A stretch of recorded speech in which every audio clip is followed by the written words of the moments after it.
everyone, welcome back to my channel. Today I'm going to be making a video about things that help me with chronic fatigue syndrome. First thing that I took that helped was D-ribose. D-ribose is a type of sugar. You can put it in your drink. D-ribose helps you make more ATP. ATP is what the body uses as a currency of energy. So it's a way of transporting energy around your body. I didn't know whether or not it was going to work. I just saw that it had helped some people, so I thought I'd try it. So I tried it for a couple of months, just putting a teaspoon in one of my drinks, maybe twice a day. And I would say it helped my energy levels about 5%. That wasn't a great deal, but at that point, I didn't have anything else that helped at all. So I was gladly taking that 5%. I probably don't take it now unless I have a crash. That's more because I found out about how it works and why. So when your body is low on ATP, it makes more ATP, but very, very slowly, like over the course of days. Because this helps make ATP, then it speeds up that process a little bit. The next thing I take that helps is vitamin D3. Now I've been taking this for a couple of years and I've had chronic fatigue syndrome for at least, I've had it between moderate and severe for about a year, and I had it between mild and moderate for about a year before that. I've been taking vitamin D for longer than that. And I actually had my vitamin D levels tested at the doctor's a long time ago, and they said that my levels were below normal. The doctor said, get yourself some vitamin D3, 1000 IUs per day, and take that for a while and see how it goes. So I took it and it helped me generally. It helped me get through winter. So sometimes I get a little bit depressed and stuff through winter. This really helped me not get depressed as much. When I had my vitamin D levels tested again, about 6 months later, I think it was, they were still slightly low. So now I take 2000 IUs per day, cleared by the doctor. She said that was a good amount to take. The next thing, this is my favorite thing. So this is L-carnitine L-tartrate. This I got from Amazon. This was another thing that I'd heard it helped people, so I just bought some and tried it, and it works really well. This is probably the thing that helps me the most. L-carnitine, you can buy it in 4 different forms. I take the L-tartrate, that's only because that's just what I happened to try first on Amazon. I bought it before I read about all the different forms. There's also acetyl L-carnitine, I can't remember the other two. And L-carnitine helps long chain fatty acids get into your cells, and it helps waste products from metabolism get out of your cells. So basically, I feel like with my chronic fatigue syndrome that I can do things a couple of times, like maybe chew some food a couple of times, and then my jaw muscles will ache because they're tired. And it feels to me as if they just run out of energy in a really short space of time, as if they can only use what is immediately available to them. L-carnitine helps more fuel get into your body cells so that they can then burn that for energy. The other thing it helps with is if you ever get that feeling from when you've overworked your muscles and you get that lactic acid buildup and you get a lot of pain post-exercise, different from the DOMS pain you will get if you are an exercise enthusiast, you'll know what that is. But that's basically when you've really overworked your muscles and they're actually growing new muscle tissue. That's not what I'm talking about. I'm talking about when you've respired anaerobically and you get like a dull ache in your muscles and you have to take a breather, and then that pain goes away and then you can carry on again. That's the waste products building up in your cells that causes that pain. And L-carnitine helps get rid of that. So it helps your cells to have more energy and get rid of the waste products, so it gives you a bit more stamina. I would say its effect on me is that I take 3 of these a day, 2 in the morning, 1 at lunchtime. With this version of L-carnitine, I can take up to 4 a day. And before I started taking it, I could probably stand for about a minute, maybe 2 on a good day, and then I would have to sit down for being really tired. I could probably only stand for about 20 to 30 seconds on most days. With taking this, I can probably stand between a couple of minutes and 10 minutes before my legs get tired. And in fact, the longer that I've been taking this, the more that's really helped me. So I don't know about everyone's chronic fatigue syndrome. Everyone has a different body and different things. And I think that chronic fatigue syndrome can be caused by a lot of different things going wrong in the body. So I can't say that this is going to work for everyone. I don't know that at all. All I can say is that this really helped me and I highly recommend trying it. L-carnitine is something that bodybuilders normally take, but funnily enough, it probably doesn't help bodybuilders. That's because in healthy people, your body makes enough L-carnitine for everything that it needs. So people who are not healthy, people who have heart conditions, people who are old, and people who have chronic fatigue syndrome probably aren't making enough L-carnitine, and that's why this might help them. The different forms work better in different problems. That's why I want to try all of them. Like I say, I've only tried this one for now, but definitely highly recommend this. And then the last thing that I've tried is coenzyme Q10. This can be a little bit more expensive, I think, than the other things. So I started taking this because I heard that ubiquinol, not sure how you pronounce it. Maybe there's a couple of different versions between maybe ubiquinol and ubiquinone are different things chemically. I'm not too sure. But I heard that it helps a lot of people. I don't understand too much about this. I don't know how it helps people. I know very little, actually. And to be honest, having taken this, take it once a day. I take it in the morning.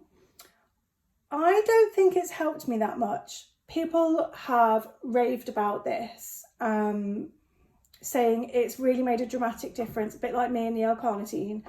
But I personally haven't found this. I haven't noticed that it helps.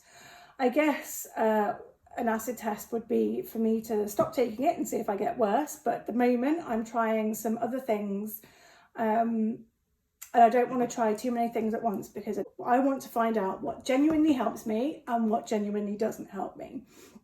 So for now, I'm just going to carry on taking 1 of these per day.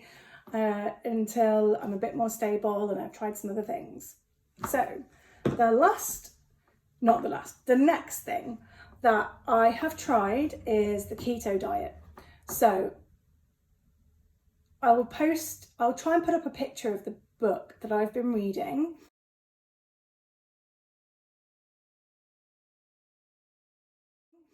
But the person you want to look up is Dr. Sarah Myhill. She has this theory that in chronic fatigue syndrome, your body is overproducing insulin or oversensitive to insulin, kind of like the opposite of diabetes, I guess.